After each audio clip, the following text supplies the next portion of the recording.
4 anos. Até 4 anos ele não falava nada, ele não falava. E as atitudes dele. Ele saía na rua, ele subia nas coisas, ele corria, descia. Ele tinha umas atitudes assim bem... Não parava, ele era bem imperativo mesmo. E foi aonde que eu fui para a Unicamp. Eu comecei a tratar dele lá. Foi lá que eles me deram esse diagnóstico que meu filho era Asperger. Meu nome é Guilherme, eu tenho 24 anos, atualmente eu estou no 3º ano de jornalismo da Unesp Bauru e eu nasci com síndrome de Asperger.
Foi meio traumatizante na hora que nós recebemos o diagnóstico.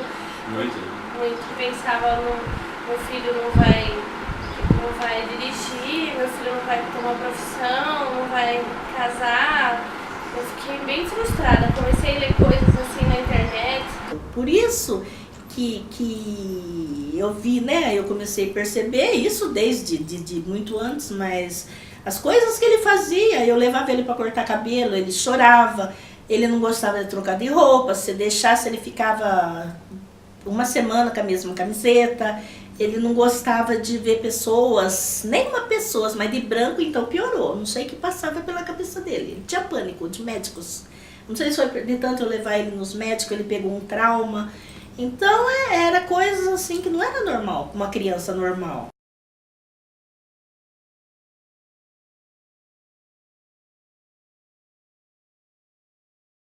Porque, na verdade, esse lado todo Asperger de ser, isso é cerebral, não é um problema cerebral, mas é uma disfunção na hora de organizar todos esses estímulos.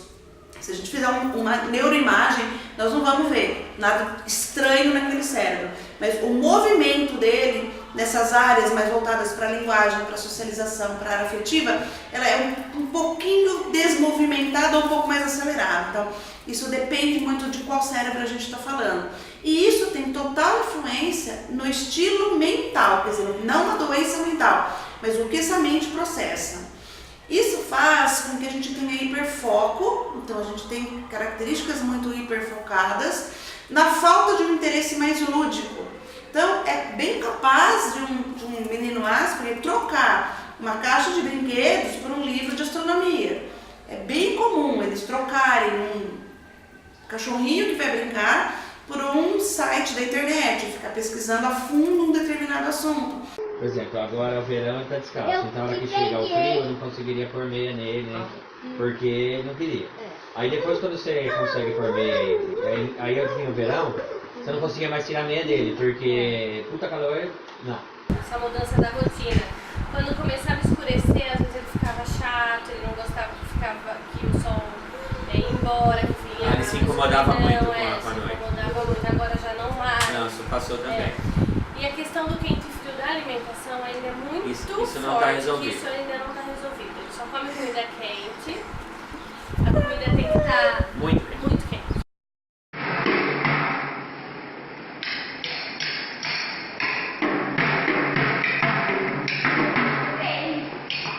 A escola não está preparada para receber uma criança diferente, né?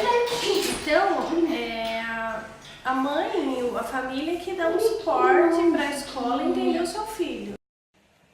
1, 2, 3, 4, 5, 6, 7, 8, 9, 0.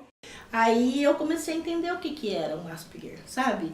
Eles têm manias, eles gostam de rotina, eles, sabe, eles não se socializam muito, tanto é que ele sofreu muito bullying, ele sofreu muito bullying na escola, até de parentes, e ele sofria e eu sofria junto. E muitas vezes eu ia na escola, eu queria respeito com o meu filho. Esse lance que a gente chama de teoria da mente, que é eu saber que você sabe sobre coisas, eu entender que você tem alguns pensamentos que podem ser diferentes de mim, eu me colocar no seu lugar, faz com que essa falta desse uso da teoria da mente faz com que o Asperger muitas vezes atravesse as relações sem considerar a pessoa. Mas isso não é falta de educação, isso não é ser vergonhice da pessoa com Asperger. Na verdade, ele não percebe que está sendo chato conversar sobre aquilo, não percebe nem alguns sinais de expressão da gente. Muitos Aspergers não leem essa coisa e continuam no assunto, continuam falando sobre o pé do pato do tipo tal, da raça tal, né? Mas eu não quero mais saber sobre isso, saber disso. Isso acaba sendo ter um enrosco social que para alguns pode ser bem legal, porque o Asperger é um cara muito agradável. Normalmente, a gente fica horas conversando com as pessoas no Asperger, mas desde que a gente fale mais sobre os assuntos que são da área de interesse.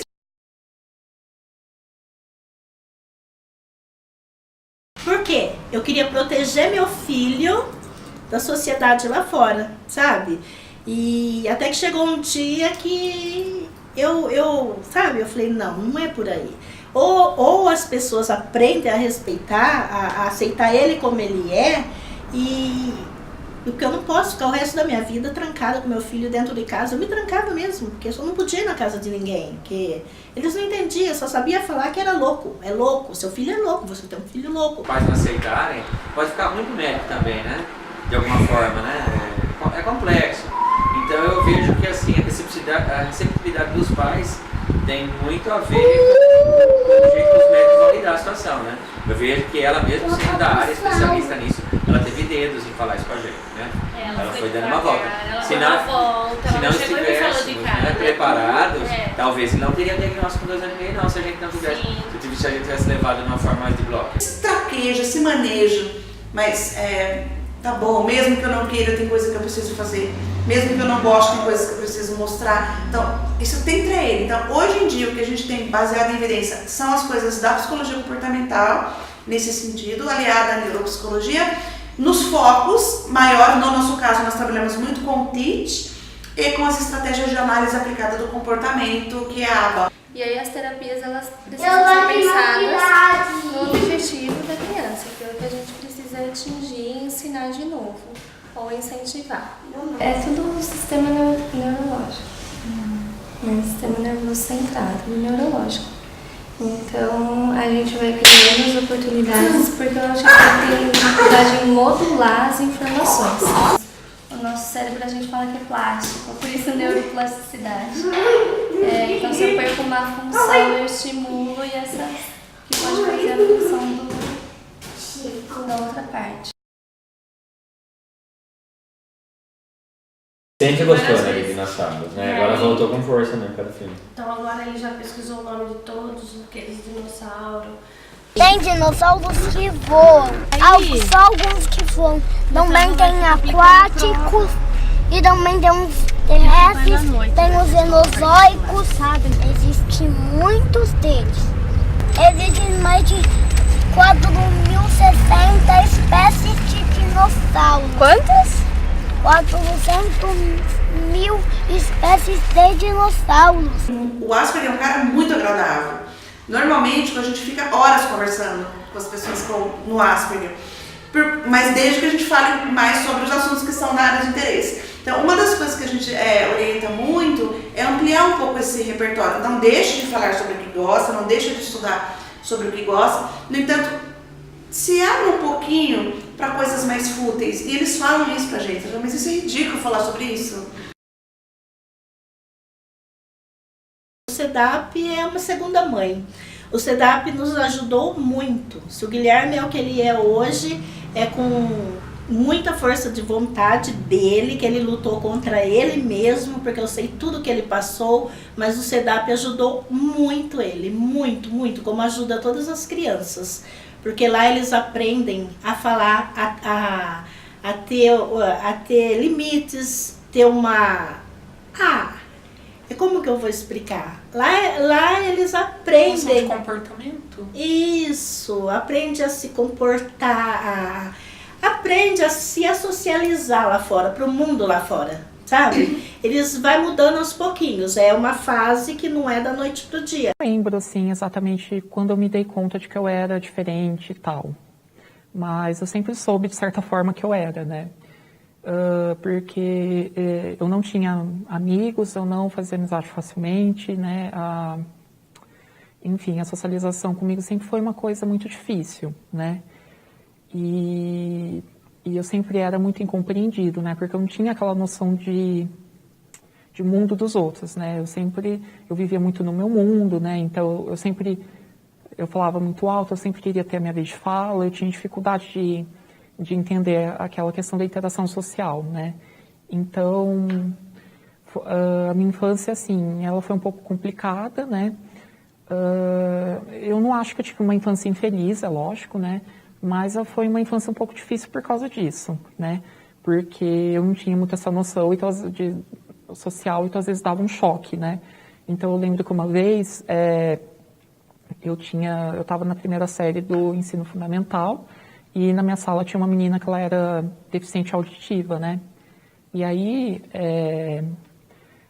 e eu falava muito alto, eu atrapalhava a menina. Só que assim, tipo, aí a minha então professora da época, ela pegou e ela pediu um caderno, escreveu um bilhete e pediu para minha mãe assinar que ela estava ciente que era para ela ir na escola, mas deixou vago, era só isso, assim, né? Tipo, vai lá na escola, estou ciente de que tem que ir, sabe? Como se fosse uma visitinha, assim, né? E aí, minha mãe foi lá e aí deu uns dias, assim, depois disso eu cheguei em casa, né?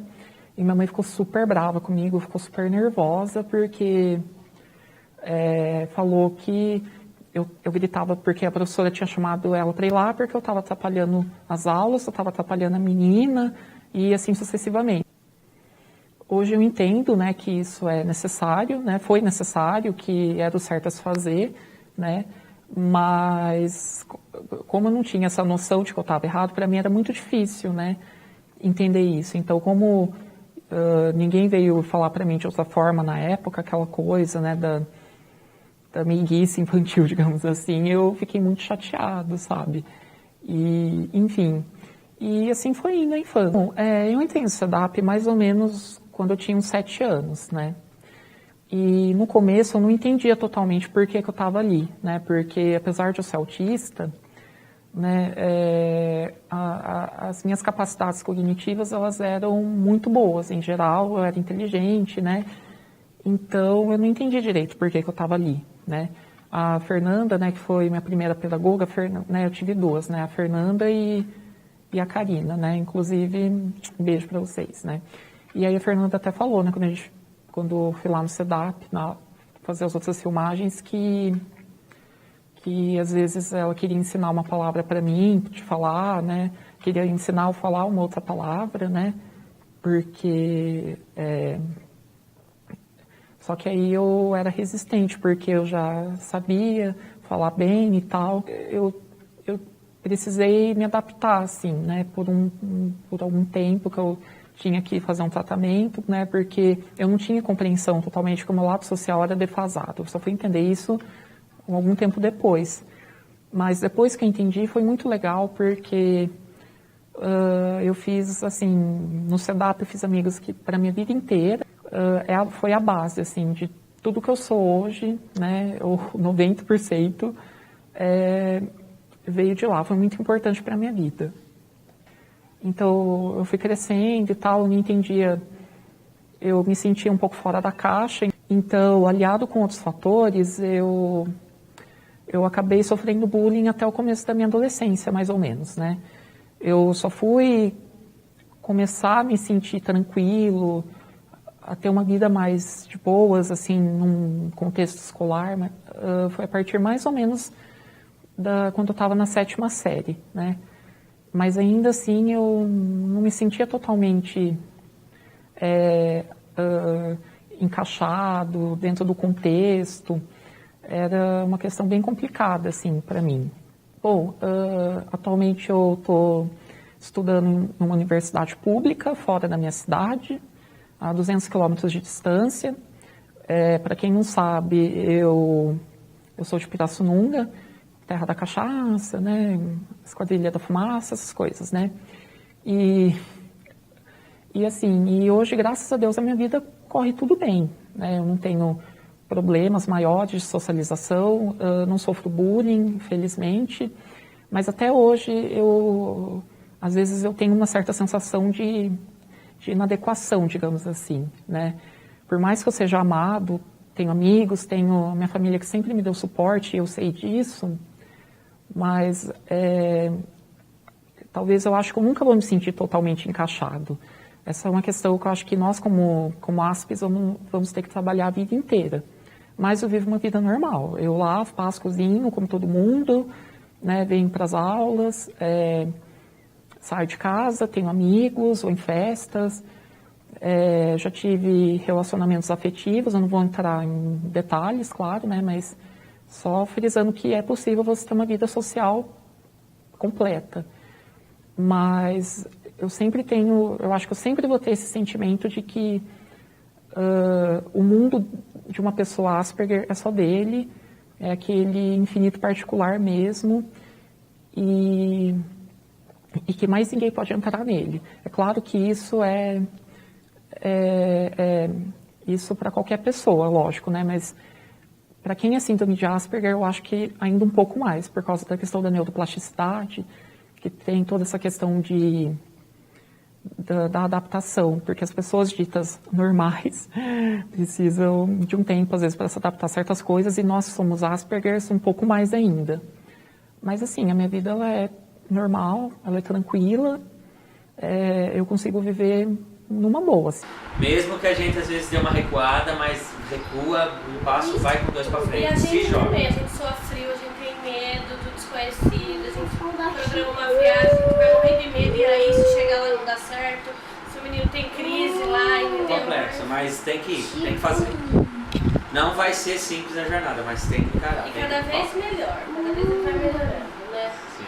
E você, mãe, que tem seu filho assim, que você vê que ele é uma criança diferente, especial, não desista dele. Procura ajuda, porque tem ajuda e a família é muito importante. Eles precisam muito do amor, eles precisam muito da compreensão da família, do carinho. Então é importante que vocês procuram ajuda, que como eu consegui, vocês também vão conseguir. Não desista dos seus filhos. Você vê, né, que o Asperger não é uma doença, só é diferente e especial. Tenha paciência, tenha fé também. Eu estou falando fé num sentido geral, não estou falando num sentido religioso, mas invista nessa pessoa. E para você que é Asperger, seja você mesmo, assim, é clichê,